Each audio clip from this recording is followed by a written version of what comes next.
morning. Here we are out in a beautiful home out in Oxford Township. And today we're going to talk about one of our most important assets, our home. What we have to do to prepare it, what we have to do to get it ready for these fall seasons, or any of the seasons actually. And today I have Matt with me. He's been kind enough to accept my invitation to share his knowledge about what he finds when he's doing home inspections and how that relates to home maintenance. And he sees it all. Matt sees it all. He's usually finding it when he's doing a home inspection or when he's helping someone with some maintenance on their home. You want to make sure you're taking care of that most important asset at all times, because you never know when that day might come when you might want to buy or sell, or when you just need to keep that purchase that you had up to snuff. It's really important stuff that Matt's going to talk to you about today in regards to your largest asset, your home. So thanks, Matt, for coming in. Hey, thanks for having me. No, thanks for having me. Sharing your most knowledgeable information again for us. You want to tell us a little bit about yourself and Sure, yeah. what we got going? No, that sounds great. Yeah, so my name is Matt Brumm. As Joan had said earlier, I'm a home inspector. The name of my company is Brumm Home Inspection, and I go out and inspect homes for clients of Joan's and other realtors, making sure that the homes are safe and healthy, and that they're going to be a good purchase for the client. I'm a father of 5, and been married now for 22 years. So yeah, and I love inspecting homes, and this is a great show that Joan has put together today, just to talk about, you know, what are those things that we need to stay on top of as the weather starts to change here in Michigan. To make sure we keep those elements outside and not inside. So we're going to go through that stuff today. Just like we see the activity of all the squirrels out in our yard, they're getting prepared for the winter. So that's what this show is about today, is how we're going to be preparing our home. You know, we all get our warm clothes out. How does our home get their warm clothes out? You know what I mean? We want to make sure that we're not going skyrocketing with our utility bills. And, you know, Matt's going to have an opportunity to share today what those things are that are most important when you're, you know, getting your home warm and cozy for the winter. So today, that's what we're going to be looking at. The other thing, he's going to tell us the most important things to do. So Matt, when he's doing his home inspections, is always, you know, looking at that roof, which is you know, keeping everything tight on the top, you know, in the basement areas, what we have to do with that, making sure we're not letting that moisture into the basement, and really, truly, he takes a very deep dive into how healthy your home is. It's really an important phase of taking care of that asset.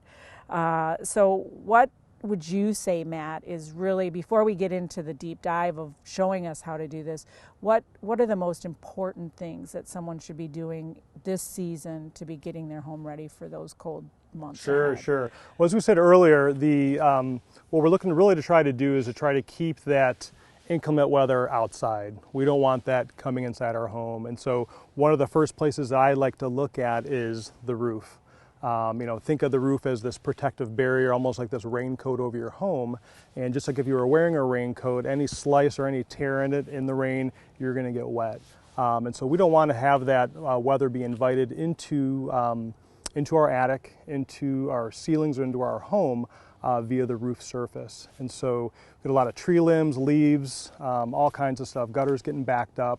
So we're going to take a look at that first and kind of call that our starting point, or our most important spot to look at, and then we'll kind of swing out from there to take a look at the whole envelope of the home, and making sure that we don't have any issues going on there. Yeah, because we know that things like to come inside when it's cold outside. So if you have a little crack around your hose, spigot, or another area, we know that we have little creatures that sometimes like to find that nice, warm, cozy place that we make for them.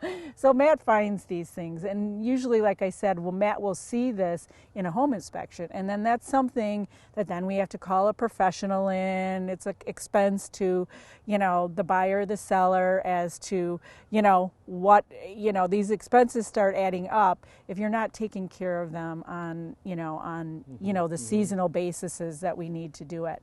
So as Matt and I work with our clients, we see these things pop up. as we're doing the inspection. So we really felt today was an important time to really let everyone know, don't let it go by the wayside, because this is only going to continue to add up, and we see it day to day in our jobs. Matt being a home inspector, and actually Matt is also an amazing handyman who will help clients take care of some of these things that he sees as well. So Matt, of course, first of all, understands and comprehends the necessity of maintaining your home, and then he also has the ability to help our clients, when they may be needed. So home inspectors are a great person to have in your life for multiple times, not just buying and selling, but throughout the length of your home ownership. That if you're having any issues or concerns, you need someone to just come out and give you that second thought about what's going on here. I just want to make sure that you understand that home inspectors also have a very large toolbox of referrals that they can help us with. Sure. So yeah. And one thing too, real quick, is that when we look at homes, we look at weather does not have any biases, and so the home, it doesn't matter if it's a brand new home or if it's a home built back in the 20s. The things that we're going to go over today really are for every home, because left undone, broken, so to speak, is going to turn the safety and quality of a home very quickly, whether it's a brand new home or an older home. And so these are going to be things that you're going to want to do regardless. Yeah. So it's, once again, we're going to be talking about this with Matt in our next segment. Matt is actually going to demonstrate to us some of the things that we've talked about in the maintenance of your home during the fall season. So stay tuned. We'll be right back. Get the freedom and the flexibility to choose your own hours. Seniors Helping Seniors Agency is hiring. If you're an experienced caregiver or just love helping others, we would love to speak with you. Enjoy a flexible schedule, competitive wages, immense job satisfaction, and the training and support you need. Call us today to learn more. Seniors Helping Seniors, like getting a little help from your friends.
Just think, what if we didn't have local TV and radio? Where would I go for local sports, local politics, a mayor, city council, stuff that affects me every day? How about health? Who's covering things that endanger my family? I need to know now, as it happens, from sources I trust, people in my community. No agenda, no bias like you find on cable and social media. Just facts. For news I can trust, I stay local. Support your local station. Text TV to 52886 today.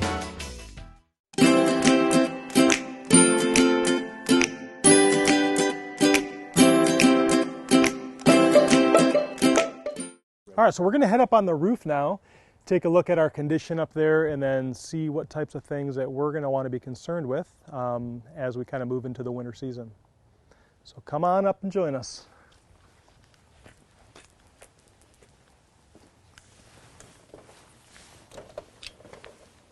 All right, so we've safely made it up to the roof now, and we're going to take a look and see what are some general maintenance tips that we can be taking care of prior to the winter season. As we're up on this roof, we can see a couple things. One, we do have these gutter guards, which are very popular, especially when you live in a wooded area. Still make sure that you're putting the ladder up against the gutters and checking and making sure the guards aren't completely covered full of pine needles or leaves, because then they're not going to allow for proper discharge of rainwater away from the home. Over here we've got some moss buildup, which is going to be pretty common when you have this tree overhang. You want to make sure that you are removing this with a stiff bristle brush lightly. We don't want to take the granules off the shingles. And you can actually purchase some zinc strips and actually get those applied to the ridge area. And as that gets wet, it'll create a chemical reaction that'll kill off the moss. But you want to make sure you're starting with a clean slate. Those zinc strips won't take care of heavy moss buildup. You want to be able to get that stuff knocked off there. What's going to happen if that stays on there, they're sponges and they're going to retain water and create wet spots on the roof, which are going to lead to premature deterioration of the shingle surface. As we walk around the rest of this roof, as leaves are falling, branches are falling, we're getting some windy weather as we kind of move into the winter, making sure that all that debris is moved off your roof before that first snowfall. Because again, it's going to cause damming up on the roof, create wet spots, and then lead to that premature deterioration that we talked about. And so we're looking at getting the roof completely cleared off safely, getting a blower up here, blowing that stuff off the roof. As we walk around here, we're going to take a look at the chimney. Now, whether it's a fireplace or it is a vent for a hot water heater or a furnace, we want to have a cap on here. So if it was strictly for our hot water heater, we would want to have a lined chimney flue with a cover over it. If it's for our fireplace, we want a cage with a top on it, and that's going to prevent weather or animals from getting in there. As this weather starts to turn and it gets cold, if you do have a fire going on in here and it does get warm, you're going to want to have animals are going to want to be traveling in there to stay warm. And so last thing you want to do is have your chimney chase blocked because an animal is in there. Or if it's open and it's for a hot water heater or a furnace, you can get carbon monoxide flowing back into your basement if that exhaust port is closed off by an animal that may have died in there. So this would need to be addressed here. As we look at our chimney cap, we're going to want to make sure that this gets caulked to prevent water entry. Just like our roads here in Michigan, as water enters those cracks and freezes, it expands and causes a larger crack and larger damage. And so that's what's going to start occurring here, is we're going to get water penetration, freezing, expanding, and allowing water to get down into the chimney chase. And so we'll want to address this with the homeowner. As we walk around the rest of the roof here, what I'm looking for, are there any areas where we have any roof penetrations? Are there nails that are holding down vents that the heads aren't caulked? Do we have areas around our stacks here? What does our boot look like? Is there any deterioration around here to allow for water to get into the attic space? Again, making sure anytime we have these overhangs here, making sure we get that all cleared out, full of any leaves or debris, so we don't have those wet spots accumulating on there. A tube of caulk will go a long way up on a roof, from covering your nail heads to filling any gaps around any flashing.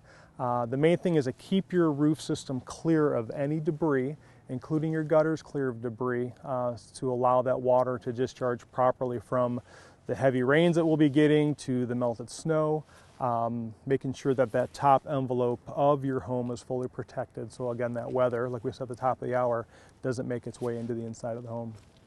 So we're going to go ahead and safely climb back down here, and we'll see you in the next area. Well, Matthew, I'm glad you made it down safely from the Yeah, roof. safely from the roof. It's always good. We're going to continue with our exterior review of the home. So Matt, take it away. Yeah, so on this house here, we have this wood siding. We do have, I'm gonna kind of walk over here and kind of show you guys. You see these lines on here all the way through. These are from woodpeckers. So wooded area, you're gonna have that a lot. So what can we do about that? A couple things we can do in this. First, we want to go ahead and cover them just so water can't get in there. A couple reasons why woodpeckers are going to be making holes in the house. First and foremost, everybody thinks of is looking for food, which is absolutely correct. Another reason actually is also looking for a mate. They'll pound on there to make a nice sound trying to attract a mate. So we know with the type of season it is right now, we're looking at them looking for food, and so what can we do? Well, because they're probably looking for a food source, what we can do is give them a different food source. So woodpeckers love suet. So hang suet packs around the home to attract them to those and not attract them to your house. Anything reflective is going to keep them away from the area as well. So hanging any pinwheels or any reflective foil or tape is also going to deter them away. But the main thing is we want to keep those holes covered up so insects can't get in them and rain can't get in them. And so, and if you feel that you're having woodpeckers are going after insects, call in an exterminator to have them spray to kill off any insects. So it's enough on that. We'll take a look at, when we were up on top of the roof, we were taking a look at our drainage system, making sure our gutters stay clear, our downspouts and our extensions. We want our extensions to be a good 4 to 5 feet away from the home, and to have the yard sloped in a positive slope away from the house so water doesn't accumulate or pool. If this downspout was to come down and not have an extension, water is going to pool here. It's going to make its way into the crawl space, basement, lower level. So we want to make sure that we're taking care of that. And then these stay clear of debris. That way that water can discharge properly away. If you have a house that has storm windows, which this one does not, you will want to install your storm windows at this time of the year, especially when it's a nice, 65 November 10th day would be a great time to do that, so you're not doing it out in the winter. As we walk around the rest of the envelope of this home, we're making sure any hole penetrations are sealed. Again, that yard slopes away from the home. Any caulking that needs to be redone around the windows is taken care of as well. We said at the very top of the hour, rain's going to be your worst enemy, and so we want to prevent any opportunity for rain to get or water to get into the home. And we're going to probably head to the inside here shortly, and we'll start taking a look at our furnace, our humidifier, and some other things that we can take care of inside the home. So Matt, thanks so much for that exterior view of our envelope. It's a big envelope, but it's an important envelope. Also, don't forget, you want to make sure that you're taking care of your outdoor tractors, lawnmowers, all those types of things this time of year. It's a good time to winterize them, and then also before the snow comes, make sure that snow blower is up and running and you've taken good care of it throughout the season. Those are important other exterior things to have ready during this winter season, along with making sure you put away your outdoor furniture. The leaves are raked up around the yard. Just general maintenance of making sure that everything you have that's valuable, you're putting away in a secure, warm place for the winter. So as we move forward, we're going to go on inside now and take a look at how to take care of our home on the inside. Yeah, one more thing I can add kind of the outside. Yeah. This home does not have a sprinkler system, but if you do have an underground sprinkler system, call in a professional company to blow those lines out just so we don't get any freezing. All right, so I'm at the main entrance to the house now. What I'm looking at is to see whether or not we have any drafting going on, and that's going to be an indication of whether or not we want to add or replace some of the weather stripping on the door. So as I'm feeling around here, I'm feeling if we have any drafting going on, both on the top, the side, and on the bottom. And when I open this door up, you're going to be able to take a look and see just this weather stripping that we currently have on here. So this weather stripping should never be painted. When it gets painted, it loses its flexibility and its ability to be able to seal once the door is closed. So any small tears, any paint that may be on, and any areas where it may be coming loose indicate that it should be replaced. And that goes for the full perimeter all the way around. We've got some paint on this top one up here. It's kind of pulling away from the side here. So we are going to want to replace this weather stripping, and making sure too that as we go throughout the rest of the home, any areas where we have any door entryways, we're going to be taking a look at that, and that's going to help keep our cold air out of the house and our warm air in the house. So now we're down in the basement, and we're going to address our furnace and take a look at some things that we can do to make sure that this furnace is working as efficient as it can be during those cold winter months. So on this one here, we have a furnace filter down here. Our size is going to dictate how often this gets changed. So this being a 20 by 25 by 1, that 1 inch thickness is going to tell me that this should be replaced a minimum of once every 3 months. So before we remove this, what we're going to want to do is make sure we dial a thermostat down so the furnace doesn't turn on while we're removing the filter. So with this filter, we're just going to pull it straight out here. So you can see this one here. Now the only thing you need to worry about when you replace the filter is making sure that you get the correct size. So this one 20 by 25 by 1, and that your arrow is always pointing in the direction of airflow. And so our arrow is going to flow down in this direction from our fresh air intake into the furnace. It gets sucked into the furnace here as it gets filtered, and so our arrow wants to point towards our panel doors of our furnace. This area can be vacuumed around here before this gets slid back in, and then we're going to slide this guy back in. And then we should be good for another 3 months before we have to change it again. Next we're going to talk about is the bond. And so the bond is going to be your area in your basement between where your concrete stops and then where the wood structure of the ceiling above us begins. The bond is one of your areas of greatest heat loss. And so this area through here, along the perimeter of your home, you want to make sure that that stays insulated. And so batt installation cut down to size can be shoved into those areas. Any areas where you may have, like in this instance, we have a gas line that heads outside, making sure that the penetration through that bond is kept sealed with spray foam, and then you can insulate around the area again with your batt installation cut to size. And that goes around the whole perimeter, making sure again any penetration going from the basement to the outside is sealed as well. And that's going to make sure that this place stays nice and airtight, preventing any of our conditioned air from escaping outside or any of that cold air from coming inside. So we're going to head upstairs now and take a look at the thermostat and some things we can do on that to help us save some energy. All right, so we're in the hallway of this home and we're taking a look at the Nest thermostat that they have set up here. One of the biggest things you're going to want to do when it comes to your thermostat settings is make sure you set a schedule, especially if somebody's not going to be home all day throughout the day. There's no sense of heating a home that nobody's in. So I would recommend that you reference your owner's manual, as there's so many thermostats that are out there on the market.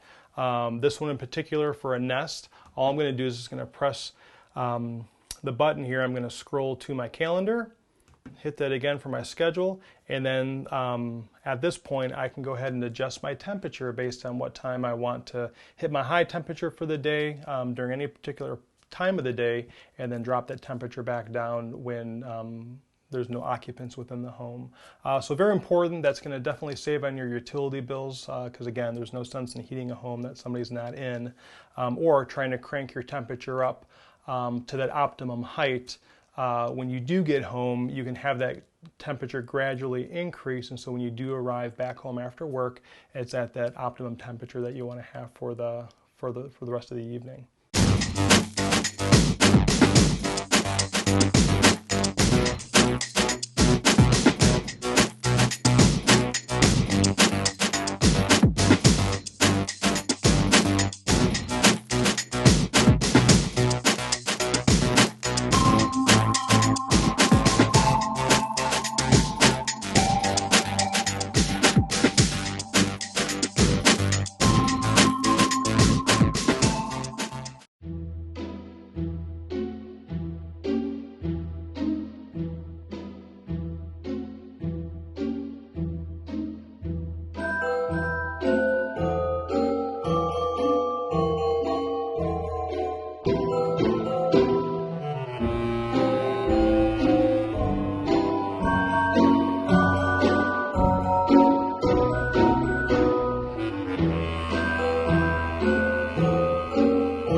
Every year, distracted drivers are responsible for nearly 2.5 million car crashes. The National Safety Council reports cell phone use while driving leads to 1.6 million crashes. The NSC reports 1 out of every 4 car accidents in the United States is caused by texting and driving. Texting or reading text takes your eyes off the road for at least 5 seconds. How you doing, man? So if you were traveling at 55 miles per hour, you're essentially driving the length of an entire football field blindfolded. Once a driver has been distracted, it takes only 3 seconds for a car crash to occur.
So we've learned a lot today about the home maintenance and what Matt does in his inspections, and also what we need to maintain and continue to do in the future.